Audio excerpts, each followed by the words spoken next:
और डांस के साथ कमर तो जहाँ तक रेल चलती हो, रेल तो इनके सब दिन चल ले हो। ढेर छपटी मत। लड़की की मौसी है ना। अच्छा, लड़की की मौसी है।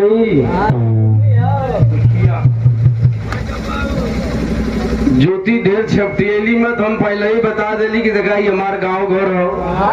हम तो के बहुत बचावत ला, नहीं तो रेल दे तो बकैया चले लगू तू। एक गठिया लिया। अब जब ले पटा लेला तब ले चुप रहा एकदम। ज्यादा 20 दिन से सब जनता हो कि चुनाव का सरगर्मी और रात दिन हाथ गोड़ जोर जोर समझ लिया, हाथे गोड़ करिया कोनो काम ना करते।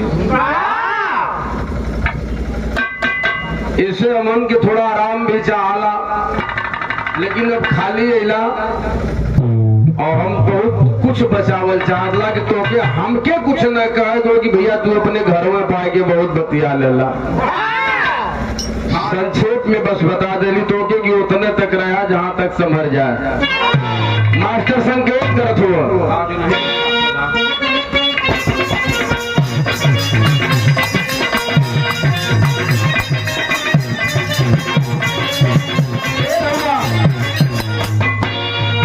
तुम्हारी मदद दोनों लड़की अब हमके खून के बोले कोई अब बर्दाश्त ना हो। एकदम चिकनाई एकदम तुहार दो काफी और हमारी मती लड़का देखल न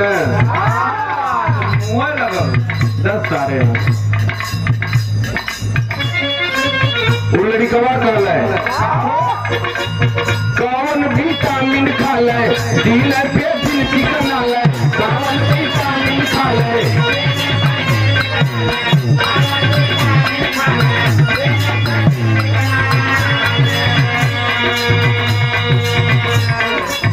कौन विटामिन खा ले दिल पे दिल चिकन आले।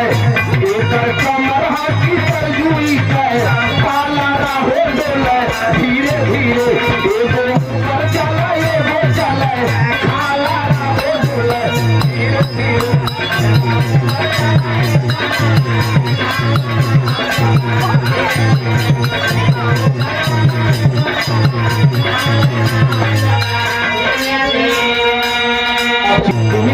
दिल ठिकाना है